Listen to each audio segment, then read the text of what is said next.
Hello बच्चों, let's read this question. The question says assertion stenothermal organisms show narrow range of distribution. assertion में कहा है कि जो stenothermal organisms हैं वो बहुत कम जगह पर पाए जाते हैं.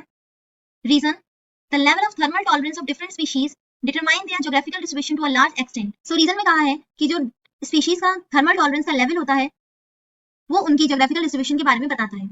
So first option है both assertion and reason true है और reason correct explain कर रहा है assertion को. Second, both assertion and reason true है बट रीजन करेक्ट एक्सप्लेन नहीं कर रहा है assertion को. थर्ड, assertion ट्रू है रीजन फॉल्स है.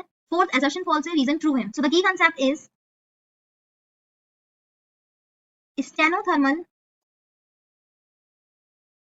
Organisms. So what are stenothermal organisms? So ये वो ऑर्गेनिजम्स होते हैं that can only survive within a narrow range of temperature. इसका मतलब ऐसे ऑर्गेनिज्म जो हर टेम्परेचर में नहीं रह सकते, हर क्लाइमेटिक कंडीशंस में नहीं रह सकते, सिर्फ कुछ टेम्परेचर रेंजेस में रह सकते हैं, तो ऐसे ऑर्गेनिजम्स को कहते हैं स्टेनोथर्मल ऑर्गेनिजम्स. ये हाईली स्पेशलाइज्ड होते हैं थर्मल कंडीशंस के लिए. इट मींस ये स्पेसिफिक थर्मल कंडीशंस में ही रह सकते हैं. सो ऐसे ऑर्गेनिजम्स ये कहां पाए जाते हैं? They are found only in areas that match their thermal needs. जिन एरियाज का टेम्परेचर इनकी थर्मल नीड्स, इनके टेम्परेचर की नीड को फुलफिल करेगा, वहीं पर ही सर्वाइव कर सकते हैं, अदरवाइज नहीं कर पाएंगे, जिसकी वजह से इनका लिमिटेड ज्योग्राफिकल डिस्ट्रीब्यूशन होता है. बहुत कम जगह पर ये पाए जाते हैं.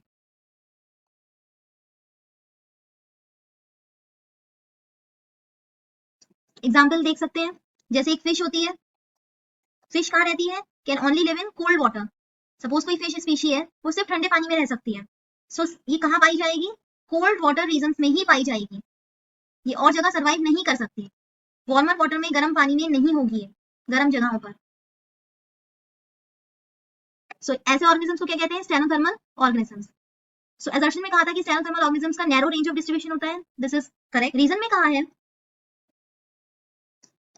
that the level of thermal tolerance of different species determines their geographical distribution to a large extent. इसका मतलब जो स्पीशीज का थर्मल टॉलरेंस होता है, मींस कितना टेम्परेचर ये टॉलरेट कर सकते हैं, जो रेंज ऑफ टेम्परेचर होता है इनका, वही इनके ज्योग्राफिकल डिस्ट्रीब्यूशन में से कहां पाए जाएंगे वो बताता है.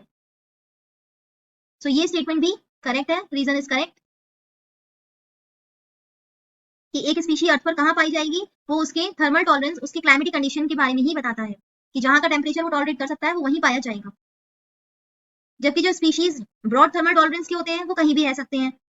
अगर किसी का ब्रॉड थर्मल टॉलरेंस है कि वो किसी भी जगह पर रह सकता है, हर तरह का टेम्परेचर झेल सकता है, तो ऐसे स्पीशीज का क्या होता है? वाइडर ज्योग्राफिकल डिस्ट्रीब्यूशन होता है. ये कई जगह फिर पाए जाएंगे. बट जिनका नैरो थर्मल टॉलरेंस होता है, स्पेसिफिक थर्मल टॉलरेंस होता है, वो कम जगह पाए जाते हैं, तो उनका ज्योग्राफिकल डिस्ट्रीब्यूशन कम होगा. सो इसलिए स्टेनोथर्मल ऑर्गेनिजम्स क्या होते हैं? कम जगह पाए जाते हैं. So the final answer is A, that is both assertion and reason are true, and reason is correct explanation of the assertion. Hope you understood it well. Best of luck.